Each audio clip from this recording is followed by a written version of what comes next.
Good morning students. कल हमने गॉसेन के प्रथम नियम सीमांत उपयोगिता ह्रास नियम के बारे में पढ़ा।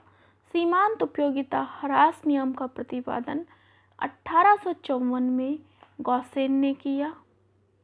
इस नियम की विस्तृत विवेचना प्रोफेसर मार्शल ने की। सीमांत उपयोगिता ह्रास नियम जब उपभोक्ता पूर्ण संतुष्टि प्राप्त करने के बाद भी अपना उपभोग जारी कर रखता है तो उपभोक्ता को मिलने वाली उपयोगिता ऋणात्मक प्राप्त होती है, इसलिए इसे सीमांत उपयोगिता ह्रास नियम कहते हैं। आज हम गॉसेन के दूसरे नियम समसीमांत उपयोगिता नियम के बारे में पढ़ेंगे। समसीमांत उपयोगिता नियम को गॉसेन का द्वितीय नियम, प्रतिस्थापन का नियम, अधिकतम संतुष्टि का नियम, आमदनी के आवंटन का नियम भी कहते हैं। समसीमांत उपयोगिता नियम में सम अर्थात साम्य का तात्पर्य विश्राम की स्थिति से और ना बदलने वाली प्रकृति से है। मीन्स जब हमारी सीमांत उपयोगिता स्थिर हो जाती है, उपभोक्ता को पूर्ण संतुष्टि प्राप्त होती है, यानी सीमांत उपयोगिता इक्वल्स टू 0 होती है, उसके बाद उपभोक्ता अपना उपभोग जारी नहीं रखता है, उस स्थिति से है। विश्राम की स्थिति और ना बदलने वाली प्रकृति से है। एक उपभोक्ता जब संतुलन की स्थिति में होता है तो वह अपने उपभोग के स्तर को नहीं बदलता है। मीन्स FSP फुल्ली सेटिस्फेक्शन के बाद में उपभोक्ता अपना उपभोग जारी नहीं रखता है, उस स्थिति में उसे अधिकतम संतुष्टि प्राप्त होती है। देखिए यहाँ पर एक उपभोक्ता को पूर्ण संतुष्टि प्राप्त होती है। अगर उपभोक्ता इसके बाद अपना उपभोग जारी नहीं रखता है तो कौन सा नियम होगा? समसीमांत उपयोगिता नियम। और यदि उपभोक्ता इसके बाद भी अपना उपभोग निरंतर जारी रहता है तो हमारी MU क्या हो जाएगी? MU हमारी ऋणात्मक हो जाएगी और हमारा गॉसेन का प्रथम नियम लागू हो जाता है। इस नियम को समझने के लिए दो शर्तें हैं। पहली शर्त, मुद्रा की एक अतिरिक्त इकाई के खर्च करने से प्राप्त सीमांत उपयोगिता सभी वस्तुओं के लिए समान होनी चाहिए। यदि हम मुद्रा की एक इकाई खर्च कर रहे हैं और उससे जो प्राप्त सीमांत उपयोगिता हो रही है, जो सीमांत उपयोगिता हमें प्राप्त हो रही है, वो जो हम और भी इकाइयों के लिए मुद्रा खर्च करेंगे उनके लिए भी समान होनी चाहिए। MUX प्रथम इकाई की सीमांत उपयोगिता प्रथम इकाई पर किया गया खर्च बराबर होना चाहिए द्वितीय इकाई की सीमांत उपयोगिता और द्वितीय इकाई पर किए गए खर्च के। नेक्स्ट नियम, इस शर्त के अनुसार उपभोक्ता के द्वारा X वस्तु पर किया गया खर्च तथा Y वस्तु पर किया गया खर्च उपभोक्ता की आय के बराबर होना चाहिए। मान लीजिए किसी उपभोक्ता की जो आय है M है वो 400 रुपये है और वो 2 इकाइयाँ X और Y परचेस करता है, तो Y की दो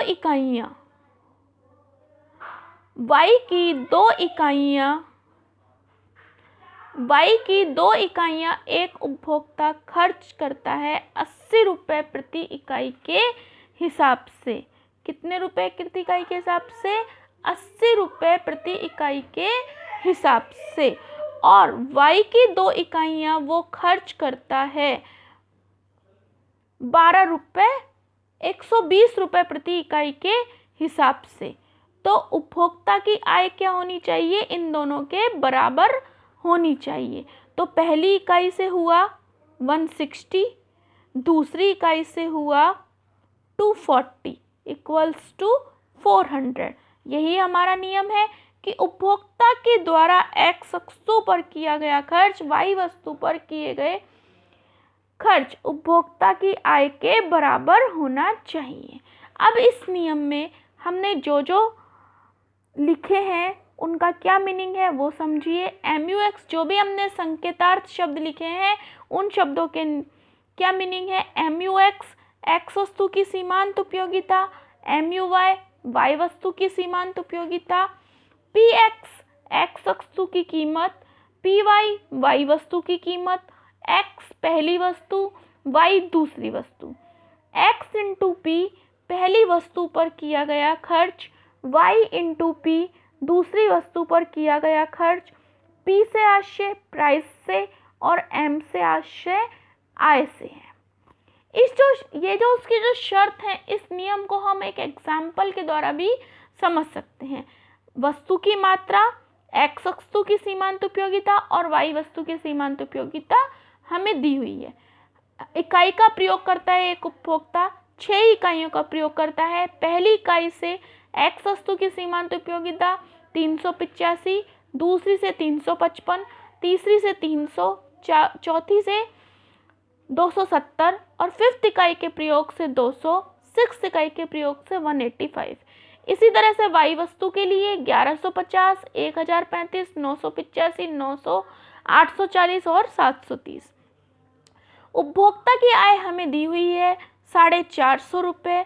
अब x वस्तु की कीमत 30 रुपये ईच है। जो x वस्तु की एक इकाई जो उपभोक्ता परचेज करता है उसकी कीमत 30 रुपये है।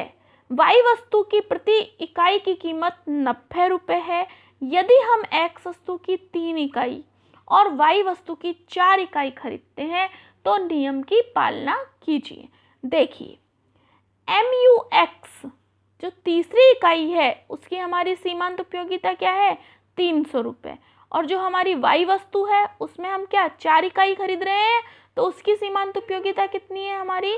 900 रुपये, राइट। उसकी एक इकाई PX वस्तु की कीमत कितने की है? 30 रुपये की, और उसकी कितने की है? 90 रुपये की। तो क्या हुआ, जो हमें प्राप्त,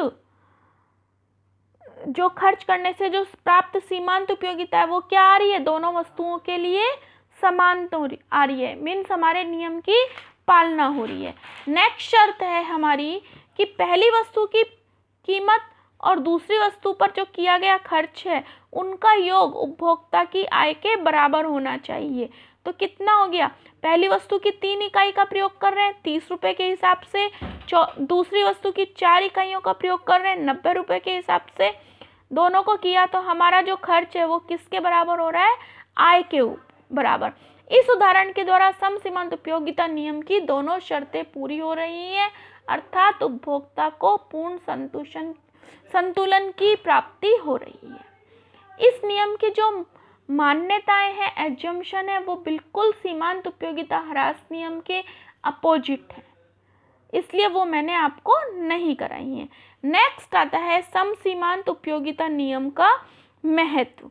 यह नियम अर्थशास्त्र के उपभोग, उत्पादन, विनिमय व वितरण सभी क्षेत्रों में लागू होता है। एक उत्पादक अपने सीमित साधनों से उत्पादन को अधिकतम करने में, मतलब क्या है, हमारे जो साधन है वो क्या है? हमारे सीमित हैं और हमको उन सीमित साधनों से उत्पादन को अधिकतम करना है ताकि हमारी कॉस्ट कम आए। तो किस नियम का प्रयोग होता है? इस नियम का प्रयोग होता है। अभी हमने पढ़ा गणनावाचक दृष्टिकोण, उपयोगिता विश्लेषण। उपयोगिता विश्लेषण के साथ ही हमने गोसेन के दोनों नियमों के बारे में पढ़ा, सीमांत उपयोगिता ह्रास नियम और सम सीमांत उपयोगिता नियम। नेक्स्ट आती है हमारी सेकंड दृष्टिकोण, क्रमवाचक दृष्टिकोण। क्रमवाचक दृष्टिकोण या आधुनिक विचारधारा जिसमें क्या है? उपयोगिता को मापा नहीं जा सकता, उपयोगिता को अमापनीय बताया है। तो इस दृष्टिकोण के प्रतिपादक कौन है? प्रोफेसर हिक्स और प्रोफेसर एलन, जिन्होंने वस्तु से मिलने वाली उपयोगिता को गणितीय भाषा में न लिखकर क्रमवाचक दृष्टिकोण के रूप में प्रस्तुत किया है।